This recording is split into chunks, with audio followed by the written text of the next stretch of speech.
gentlemen, hey, congratulations for Dementia Part II. Thank you. Thank you. Thank you very much.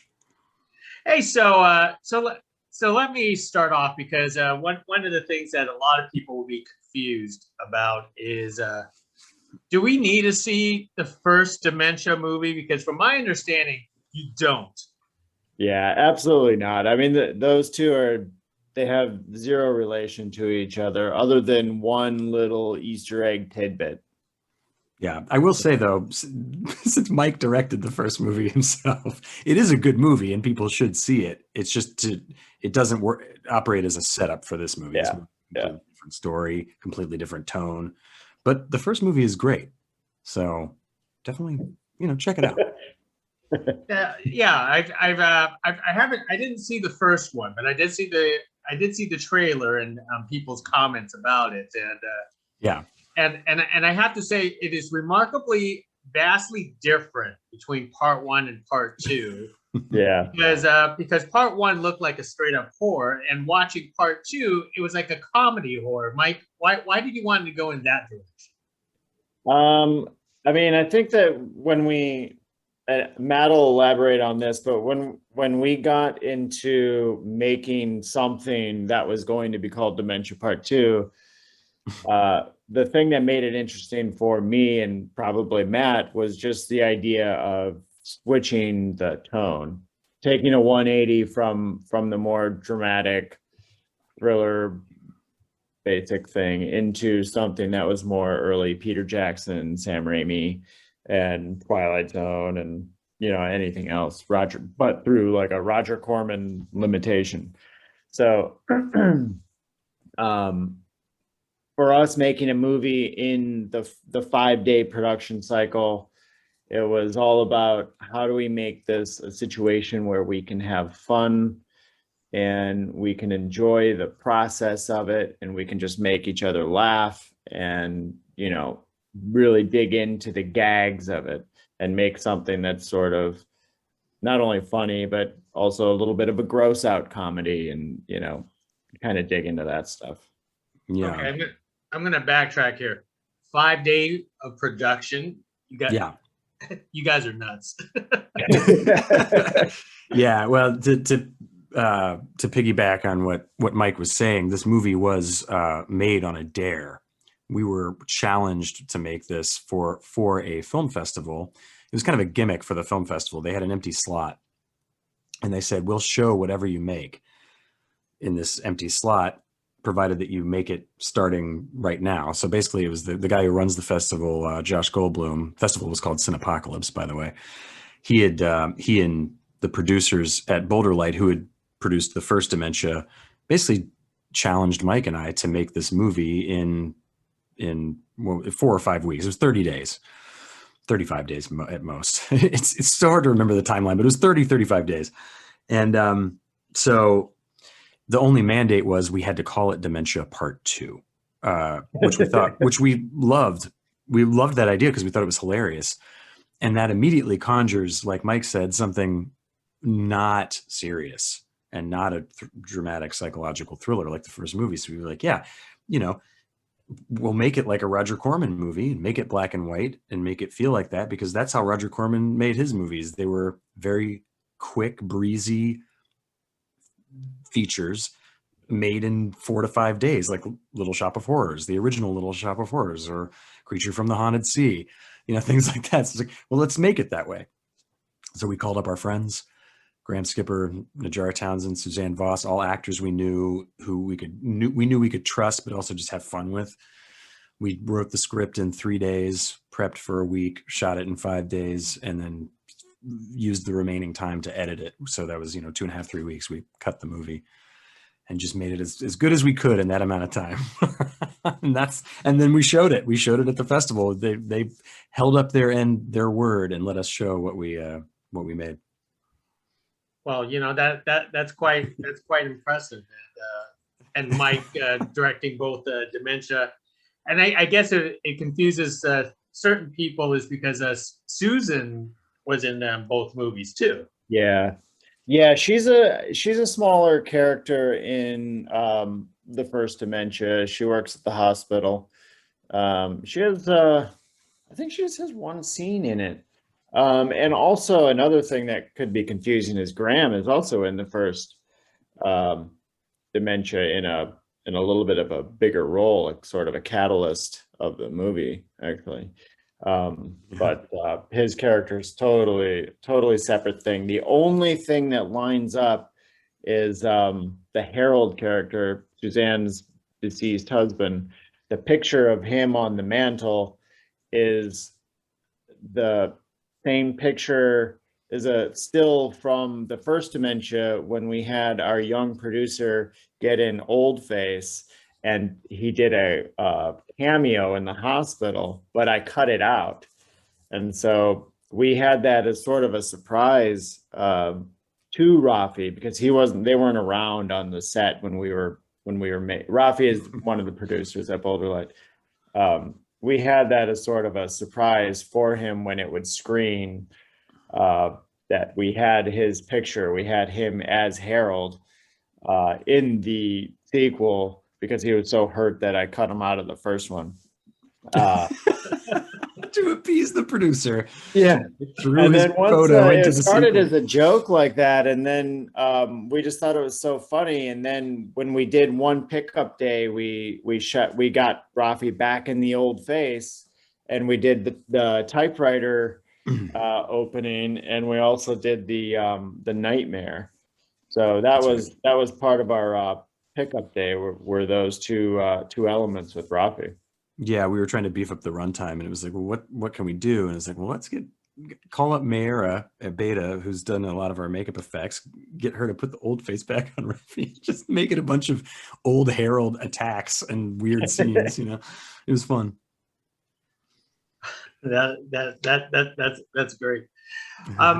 Matt, so tell us how you ended up with the starring role as Wendell. I'm assuming it's because it's a quick production and you volunteered immediately. Yeah, well, Mike and I have that's exactly what it is. It was a quick production, and Mike knows what my strengths and weaknesses are as an actor. And when we started working on this, initially I was just asked to act in this by the producers and Mike, but then it became clear that our schedules were so busy already, even outside of this movie, that it made sense we just divvied up the duties.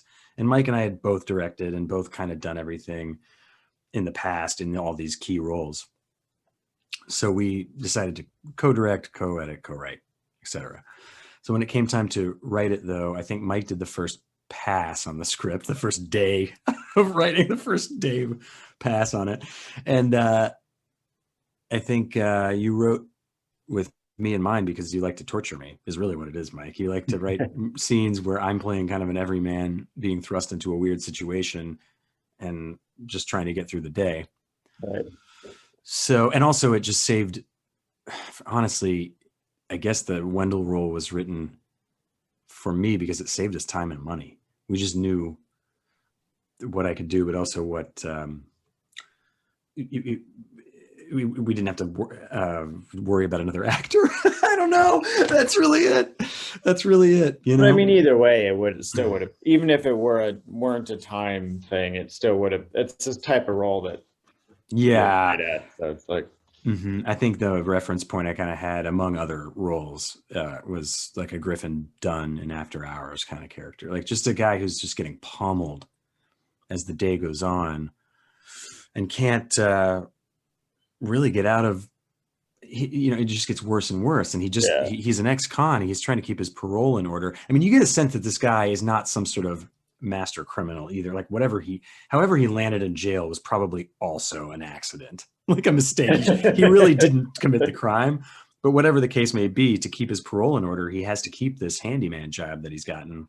And his first assignment is for this old woman. So he just gets pummeled by life and fate. And I like that kind of role. So yeah, I guess I may have probably played it anyway, since Mike likes to put me through hell. It's a hilarious character, and oh, thank you. It's all good for a comedic effect. So I think that's perfect. Thank you. The aesthetics. A lot of people will because obviously the first movie is not in black and white, but this one is. Was that like a sort of like a tribute to something, or like, try to Yeah. I mean, two things. Yeah. So we really wanted it to feel like a Twilight Zone episode, or, like Matt said earlier, Roger Corman, cramped indie picture, or, anything like that. Some Baby Doll, Guy Madden, all this kind of stuff. That was really sort of the target visually. And in terms of technically, it also just kind of allowed us to shave a little bit of time off the post-production schedule, and not have the worry of a few things: A, lighting, color, temperatures; B, effects, selling effects in color and black and white. It's touch easier in black and white, and just the element of the color correction process that we could essentially eliminate and just kind of worry about contrast correction. So all those things kind of coming together, put it in the black and white zone for us pretty much right away. Great. I mean, does that make it easier because you guys use practical effects for the blood and guts in a film like this, right? Yeah, it's all practical. I think there's, with the exception of like the electrocution scene, like that's not real electricity or bolts there, but yeah, it's all practical stuff.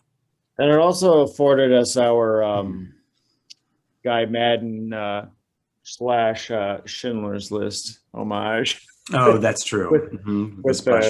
with the Canadian jacket. What movie can you say their influences are Raimi, Romero, and Madden, Guy Madden, and Tennessee Williams? It's all so weird. That was a terrific scene. I love that. The house itself was in its own way, its own character. Whose house was that? One of your guys' houses? No, but it's my friend Rob's house. Which, when we were manically prepping the movie, I initially had rented an Airbnb, which is very difficult. In Los Angeles, anyone who has an Airbnb that they rent out is wise to film shoots. They don't want anyone to shoot there because they can charge so much more for that. But I did find a guy who was open to it, and he was really cool, and he had a cool house. And then the day before we were going to shoot, he said, by the way, on Tuesday, one of the days you're shooting, I'm jackhammering my front walkway. We're going to replace it. And immediately I just collapsed. My heart sank because it was like, well, we can't shoot there because of sound, So I manically started trying to find a new location. And all I could think of was my buddy Rob, a good friend of mine, had just bought a house in Mid-City, really more, it's Koreatown. He bought this beautiful craftsman house built in the 30s.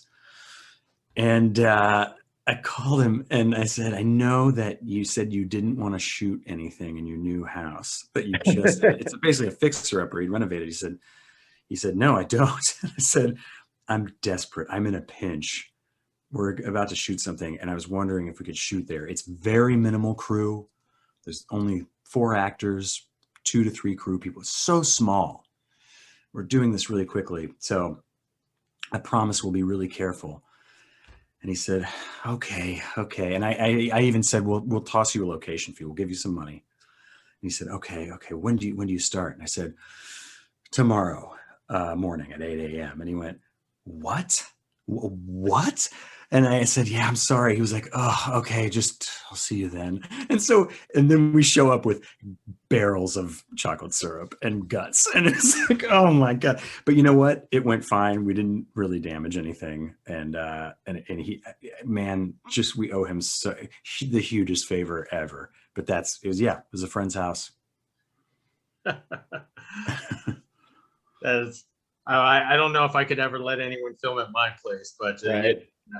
Yeah, probably a good idea not to. Yeah. Do not do it. Well, let me remark one more thing. You brought in an actress, Najarra, which I was trying to figure out, like, I'm trying to put her face on something, and then I realized she was from the Contracted film Yeah. a few years ago. So she's a friendly face to horror. She was brought in as a favor also, like that. Yeah, and we really lucked out there because she, at that time, Mike, correct me if I'm wrong, but she had already started living in the UK and she was visiting. Am I right about that?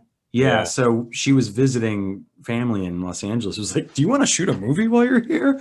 And she's been in countless movies that Mike and I have both made. I mean, Mike was the cinematographer on Contracted and Contracted 2, and I played, what was my character's name in that movie? Riley Slimeball. Yeah. Riley the Slimeball. Riley Slimeball. Yeah, Riley Slimeball was that was my last name in that movie. So we knew Najarra, and yeah, it was the same thing. It was call up your friend who you know is a great actor and you can trust, and we always have fun working together. So that's why we called her. She said yes. She took time out of her 2-week LA vacation to come shoot the movie with us. Why not? Why not? Yeah. Well, I know you gentlemen do have a busy schedule, and you're probably talking to more people afterwards. But let me leave with one more thought. The character Suzanne, because obviously she has dementia, but a lot of people will be scratching their heads trying to figure out, what is she? Is she a zombie? Is she a vampire? Is she a demon? What would you guys actually say she is? You want to go ahead. You start, and I'll tell you my take, because that's not something we've talked a lot about. That's a good question. You go first, Mike. Yeah, for me, I was just thinking, I thought of her as having had dementia, but also having been recently afflicted with a passing of a virus. So in my mind, she's keeps repeating her death. And each time she dies, she's getting further down into the zombie land, pure zombie land. So that's the way I kind of balanced any kind of logic in it. If there is any logic, that's how I made it work in my mind. Which is why, like, when she's spoiler, when she is eating the guts later, and then she comes back to sort of a humanity, realizing the atrocious thing that she's doing. She's apologetic. She kind of slips out of it and goes back into sweet old lady sort of, but she's still got the effects of her zombie persona.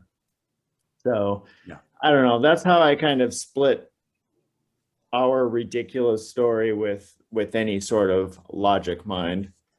How did you approach it, Matt? Yeah, no, I think she hews closest to zombie. And I kind of think about, in the Romero world, when someone is turning, they never go full zombie and come back. Yeah. So I think there is kind of a weird supernatural element to this. And I guess the fact that the squirrel that has, the sort of chain of events is whatever this animal is on her mantle that her husband killed on a hunt or whatever, it has horns and fangs. So I have to assume that it is somewhat supernatural itself, this animal. So it bit Harold. Harold, her husband, bit her before he died, and clearly had a similar issue going on. So I think she's some kind of demonic zombie. It's something, we intentionally kept it a little vague because clearly we didn't know what it was. But yeah, I think it's a demonic zombie of some. It's a possession zombie. I like the idea that Harold was hunting squirrel. Mm-hmm. Yeah, Hunting, yeah, he's right here. This is the squirrel. I still have it. And it has fangs. And this is how it was at the taxidermy store that it was purchased at. My mom found this in North Carolina, of course. And this has fangs and horns that were on it when it was made, when it was taxidermied. And it sort of harkens back to, remember the jackalope? Yeah. It's kind of like that, but an evil jackalope or evil squirrel. Yeah. That is great. That is great. Well, I guess that opens up to a Dementia Part III, probably Revenge of the Demonic Squirrel or something. Yeah, that's right. We could have the further adventures of Squirrel. Uh-huh. Well, gentlemen, hey, congratulations once again. Thank for you. Dementia Part II. I can't wait to see what you guys come up with on another horror project after this. Thank you very Thank you. much, Greg. Much appreciated. Good talking to you. Hey, good talking to you folks too. Thank you. Bye. All right, take Thank care. you. Bye. Bye.